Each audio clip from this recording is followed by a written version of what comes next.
الحمد للہ رب العالمین والعاقبۃ للمتقین والصلاة والسلام علی سید الانبیاء والمرسلین وعلی آلہ واصحابہ اجمعین اما بعد اعوذ باللہ من الشیطان الرجیم بسم اللہ الرحمن الرحیم قل هو اللہ احد اللہ الصمد لم یلد ولم یولد ولم یکن لہ کفوا احد صدق اللہ العظیم وصدق رسولہ النبی الکریم الامین اللہم صلی علی سیدنا و مولانا محمد معدن الجود والکرم وآلہ وصحبہ وبارک وسلم الصلاۃ والسلام علیک یا سیدی یا رسول اللہ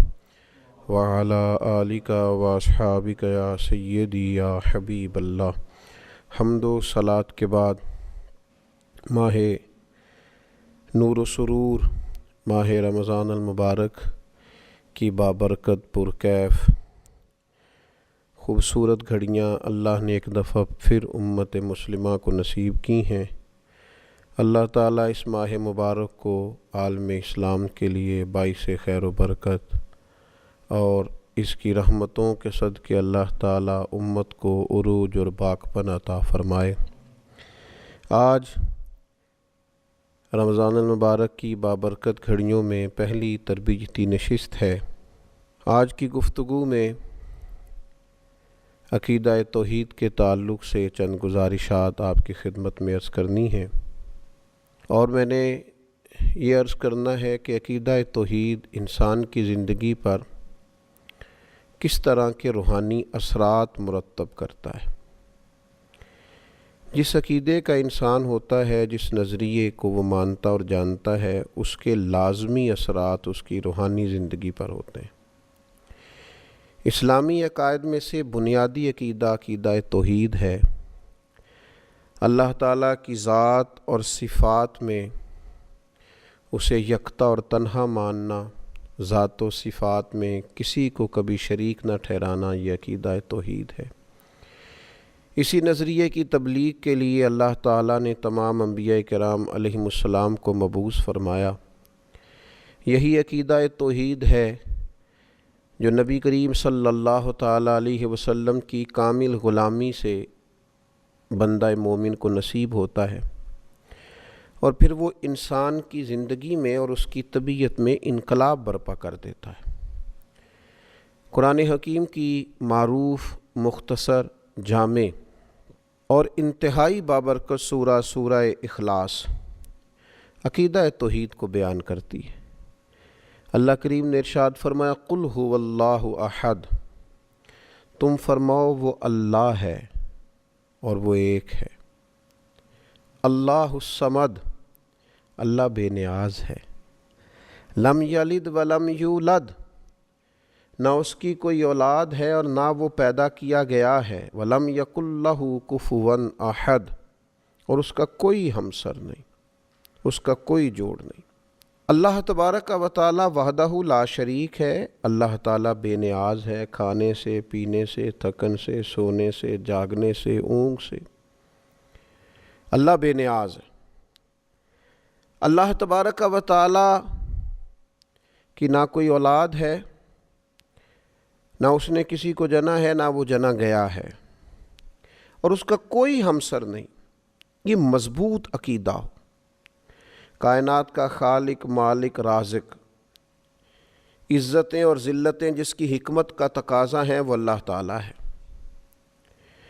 اپنے بندوں پر نہایت مہربان ہے، کرم فرمانے والا ہے، رحمت کرنے والا ہے، غلطیوں سے درگزر کرنے والا ہے، دنیا اور آخرت میں اپنے بندوں پر رحمت کی نظر کرنے والا ہے۔ وہ کریم مالک جو دریاؤں میں مچھلیوں کو،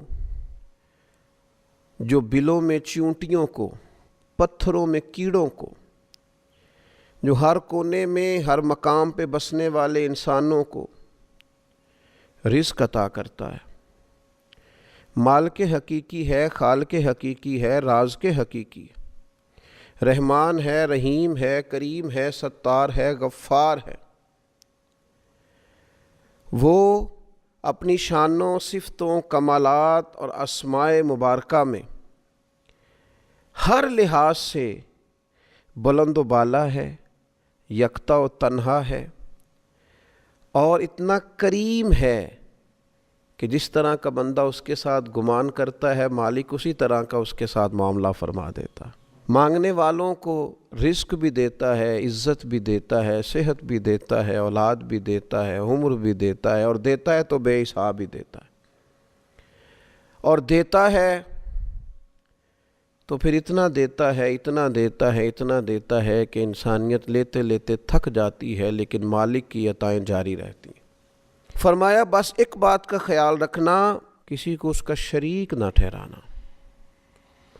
بہت زیادہ تفصیلات نہیں، مسلم شریف کی ایک حدیث، حضرت جابر بن عبداللہ رضی اللہ تعالیٰ عنہ بیان کرتے ہیں کہ نبی کریم صلی اللہ تعالیٰ علیہ وسلم نے بیان فرمایا کہ جو اللہ تعالیٰ سے اس حال میں ملا، جس نے گویا بروز قیامت رب سے اس حال میں ملاقات کی کہ وہ کسی کو اللہ کا شریک نہیں ٹھہراتا تھا، تو بندہ جنت میں جائے گا۔ ختم ہو گئی بات۔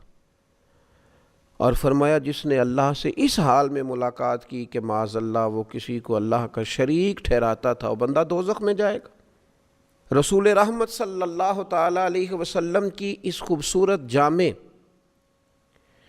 اور معنویت سے بھرپور روایت نے عقیدہ توحید پورے کا پورا سمیٹ کے رکھ دیا، اور اس کے جو نتائج ہیں اور اس کا جو لازمی اور آخری نتیجہ ہے وہ بھی بیان کر دیا کہ عقیدہ توحید و رسالت کا قائل جنتی ہے، اور اگر کسی مقام پر معاذ اللہ اللہ کی ذات و صفات میں کوئی کسی کو شریک سمجھتا ہے تو وہ جہنمی ہے۔ اب یہ عقیدہ توحید کہ انسان اللہ کو وحدہ لا شریک مانے، اللہ کو بے نیاز مانے، اللہ تبارک و تعالیٰ کو ہی رازق اور خالق مانے، اللہ تبارک و تعالیٰ کی ذات پر ہی اس کا بھروسہ ہو، پھر اگر عقیدہ توحید اس کا مضبوط ہو تو اس کی روحانی زندگی پر اس کے اثرات کیا ہوتے ہیں۔ 10 باتیں میں نے آپ کی خدمت میں عرض کرنی ہیں۔ عقیدہ توحید کے جو روحانی اثرات ہیں، انسان کے وجود کو، روح کو، ذہن کو قوت اور توانائی جو یہ عقیدہ دیتا ہے، وہ 10 باتیں اللہ کی توفیق سے آپ کی خدمت میں عرض کرنے جا رہا ہوں کہ طاقتور ترین اور مضبوط ترین اور وسیع الذہن اور وسیع القلب اور وسیع المزاج شخصیت عقیدہ توحید ترتیب دیتا ہے۔ سب سے پہلی بات یہ ہے کہ جب کوئی انسان اللہ کی توحید کا ماننے والا ہوتا ہے تو وہ تنگ نظر نہیں ہوتا، لسانی بنیادوں پر، علاقائی بنیادوں پر، رنگ و نسل کی بنیاد پر تقسیم نہیں ہوتا۔ کیوں نہیں ہوتا؟ اس لیے کہ وہ اس رب کا ماننے والا ہے جس نے زمین و آسمان کو بنایا۔ تنگ نظری نہیں پیدا ہوتی عقیدہ توحید کی برکت سے، تو مسلمان کبھی تنگ نظر نہیں ہوتا۔ عقیدہ توحید کا ماننے والا، توحید و رسالت کا ماننے والا، دروازہ رسول کی گدائی کرنے والا، اس کی سوچ بہت بڑی ہوتی ہے، دل بہت بڑا ہوتا ہے، اس کا مشرب وسیع و ظرفی ہوتا ہے، اس کے مزاج میں وسعت ہوتی ہے۔ اقبال کہنے لگے بازو تیرا توحید کی قوت سے قوی ہے، یعنی تیرے بازوؤں کے اندر جو طاقت ہے وہ اللہ کی توحید کی ہے۔ اب اس کا نتیجہ کیا ہے؟ بازو تیرا توحید کی قوت سے قوی ہے، اب تو کسی وطن میں بند نہیں ہو سکتا۔ اسلام تیرا دیس ہے اور تو مصطفی ہے، پھر ساری دنیا تیرا وطن ہے، چونکہ ساری دھرتی اللہ کی ہے۔ رسول پاک صلی اللہ تعالیٰ علیہ وسلم کا تو غلام ہے، تو مصطفی ہے، لہذا مسلمان عقیدہ توحید والا کبھی تنگ نظر نہیں ہوتا۔ وہ بڑی بات کرتا ہے، بڑی سوچ رکھتا ہے، بڑے ارادے کرتا ہے، بڑے منصوبے بناتا ہے، اس کی اٹھان بڑی ہوتی ہے، اس کا باکپن بڑا ہوتا ہے، اس کا بات کرنا بڑا وسعت رکھتا ہے، اس کے ظرف میں بڑی گنجائش ہوتی ہے۔ دوسری بات یہ ہے کہ عقیدہ توحید انسان کے اندر بلا کی غیرت پیدا کرتا ہے، اس لیے کہ عقیدہ توحید کا ماننے والا انسان یہ اچھی طرح جانتا ہے کہ تمام طاقتوں کا مالک اللہ تعالیٰ ہے، اس میں عزت نفس پیدا ہوتی ہے، وہ کسی کو خاطر میں نہیں لاتا، وہ کہتا ہے میں کسی سے کیوں ڈروں، میں کسی دنیا دار کے سامنے سہما کیوں رہوں، وہ کسی مقام پر بھی اپنی عزت نفس کو داؤ پہ نہیں لگاتا، کیونکہ طاقتوں کا مالک تو اللہ ہے، اللہ اکبر ہے، باقی سب انسان چھوٹے ہیں، پست ہیں، کو بڑا ہے تو صرف اللہ جل شانہ، یا وہ بڑا ہے جسے رب بڑائی عطا کرے، جسے اللہ عزت عطا کرے، جسے اللہ وقار عطا کرے، جسے اللہ تبارک و تعالی شان عطا کرے۔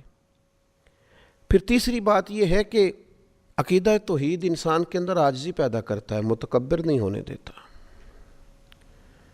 کیونکہ اس کا خیال ہوتا ہے انسان کا کہ میرے پاس جو کچھ بھی ہے میرے رب کا ہے، ذاتی تو ہے ہی نہیں، کسی غرور کا شکار نہیں ہوتا، اس کے پاس تو نعمتیں بڑھتی جاتی ہیں تو پیشانی اس کی رب کے حضور جھکتی جاتی ہے، اللہ تعالیٰ اس کو عطا کرتا جاتا ہے تو جیسے جیسے درخت کو پھل لگتا جاتا ہے ٹہنیاں جھکتی جاتی ہیں، اس کی عاجزی میں اضافہ ہوتا جاتا ہے، اور رسول کریم صلی اللہ تعالیٰ علیہ وسلم نے فرمایا جو اللہ کی رضا کے لیے عاجزی کرے اللہ اسے عزت عطا فرماتا ہے۔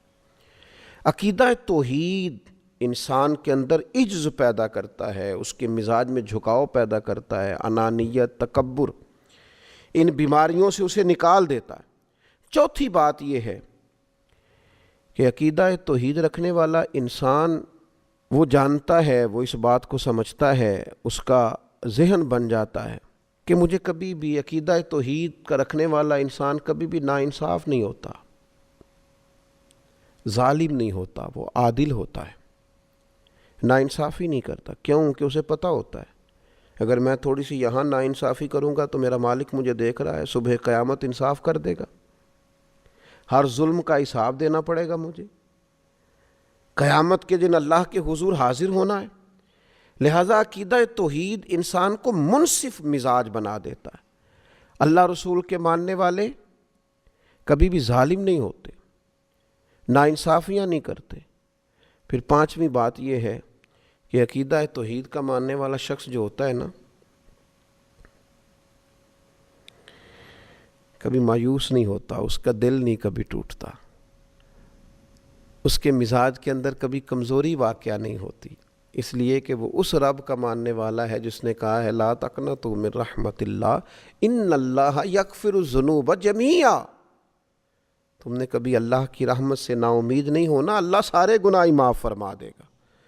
تو عقیدہ توحید انسان کے مزاج کو شگفتہ رکھتا ہے، کھلا ہوا رکھتا ہے، تازہ دم رکھتا ہے، امیدیں ہر وقت برقرار رہتی ہیں، مزاج ہر وقت تازہ رہتا ہے، طبیعت میں ہر وقت اٹھان رہتی ہے، کچھ کرنے کا جذبہ ہر وقت بیدار رہتا ہے، سستیوں سے، نکاہتوں سے، کمزوریوں سے، کمزور باتوں سے۔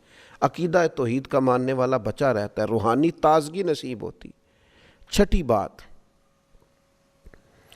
عقیدہ توحید رکھنے والے آدمی کے اندر عزم بہت ہوتا ہے، حوصلہ بہت ہوتا ہے۔ کیوں؟ اس لیے کہ عقیدہ توحید رکھنے والا آدمی جو کام بھی کرتا ہے رب کی رضا کے لیے کرتا ہے۔ جو کام انسان دنیاوی لالچ کے لیے کرے، حرص و ہوس کے لیے کرے، وہ کام بندے کو تھکا دیتے ہیں، محدود کر دیتے ہیں، کمزوری اس میں ظاہر ہوتی ہے۔ لیکن جب بندہ رضا الہی کے لیے نکلتا ہے، پھر عزم ہے، حوصلہ ہے، پھر تو انسان جان بھی خوشی خوشی دے دیتا ہے، پھر تو سر کٹانے میں بھی لطف آتا ہے۔ وہ کسی نے کہا تھا کہ غلامان محمد جان دینے سے نہیں ڈرتے، یہ سر کٹ جائے یا رہ جائے کچھ پرواہ نہیں کرتے۔ عقیدہ توحید نے مضبوط کر دیا ہے، عزم پیدا کیا ہے، حوصلہ پیدا کیا ہے۔ اور ساتویں بات یہ کہ عقیدہ توحید انسان کو کمزوری سے نکالتا ہے، بہادر کر دیتا ہے بندے کو، اس لیے کہ وہ زبردست طاقت والے رب کا ماننے والا ہے، وہ اللہ جل جلالہ کا ماننے والا ہے، وہ اللہ جل شانہ کا ماننے والا ہے، اللہ اکبر کا ماننے والا ہے۔ لہذا اس کے اندر بہادری ہوتی ہے، وہ بزدل نہیں ہوتا، وہ کمزور بات نہیں کرتا، اس کے لہجے کا دبدبا بتاتا ہے کہ اس کے پیچھے جو طاقتیں ہیں وہ عظیم ہیں.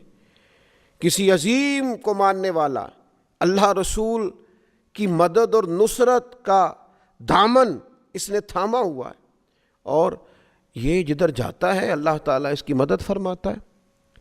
اور پھر 8ویں بات یہ ہے، عقیدہ توحید انسان کے اندر بے نیازی پیدا کرتا ہے، قناعت پیدا کرتا ہے. انسان سمجھتا ہے کہ عزت ہو، حکومت ہو، رزق ہو، یہ تو اللہ کے ہاتھ میں ہے، لہٰذا وہ بندوں کی، دنیا داروں کی، مالداروں کی، صاحب اقتدار لوگوں کی اتنی پرواہ نہیں کرتا. اسی کسی دے کچھ نہیں جلگ دے، نہ کوئی ساڈا دردی. وہ کہتا ہے سب تو اللہ نے دینا ہے، میں رب رسول کی بارگاہ کی طرف رجوع رکھوں گا، میں ادھر ادھر دنیا داروں کے دروازے پہ. ایک شان بے نیازی.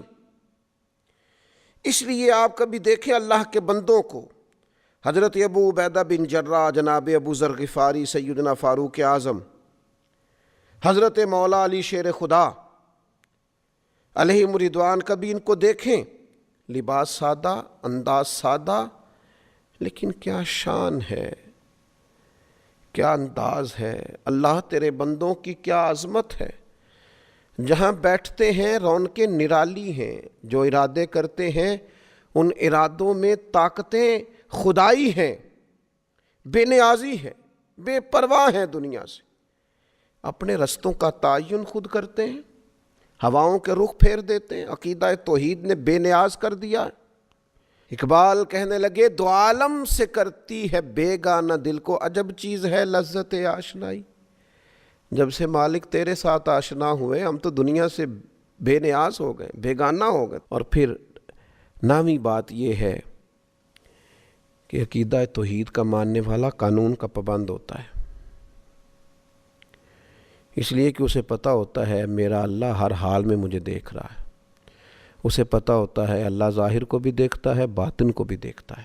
لکھا ہوتا ہے نا، کیمرے کی آنکھ آپ کو دیکھ رہی ہے، محتاط رہنا. تو جسے یہ یقین کامل ہو میرا رب مجھے دیکھ رہا ہے، کسی قانون کی خلاف ورزی نہیں کرتا. اپنی حرکات کو، سکنات کو، صبحوں کو، شاموں کو، جلوتوں کو، خلوتوں کو اللہ رسول کے قانون کا پابند رکھتا ہے، کیونکہ عقیدہ توحید کا ماننے والا ہے. اور 10ویں بات یہ کہ عقیدہ توحید انسان کے اندر قوت اور مساوات کو پیدا کرتا ہے. انسان سمجھتا ہے یہ ساری مخلوق اللہ کی پیدا کرتا ہے، وہ کسی کو حقیر نہیں جانتا، لوگوں سے پیار کرتا ہے. رب کی مخلوق اسے اچھی لگتی. الخلق و یال اللہ، حضور نے فرمایا مخلوق اللہ کا کنبہ ہے. جب وہ عقیدہ توحید کا قائل ہوتا ہے پھر اللہ کی مخلوق سے پیار کرتا ہے، پھر مساوات کرتا ہے، پھر انسانوں کو حقیر نہیں جانتا.